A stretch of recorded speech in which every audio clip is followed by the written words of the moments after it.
નવસારીના પનોતા પુત્ર મંગુભાઈ પટેલ આજે મધ્યપ્રદેશથી પોતાનો મત આપવા માટે પોતાના વતન નવસારી ખાતે આવી પહોંચ્યા હતા।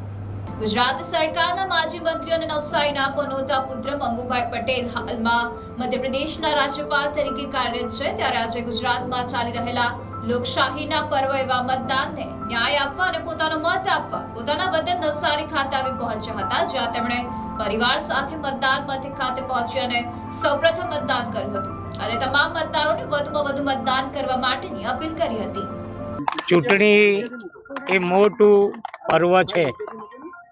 પર્વની ઉજવણી દરેક નાગરિકે પોતાનો કિંમતી અને પવિત્ર મત આપીને જે આપણને સંવિધાનમાં જે હક આપ્યા છે તેનો આપણે જરૂરથી ઉપયોગ કરવો જોઈએ।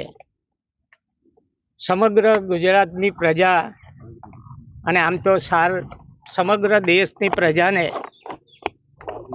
વિનંતી કરું છું કે આજના આ પર્વનો પૂરો લાભ લઈને કિંમતી અને પવિત્ર મત જે આપવાનું કામ છે એ આપણે પ્રથમ કરવું જોઈએ।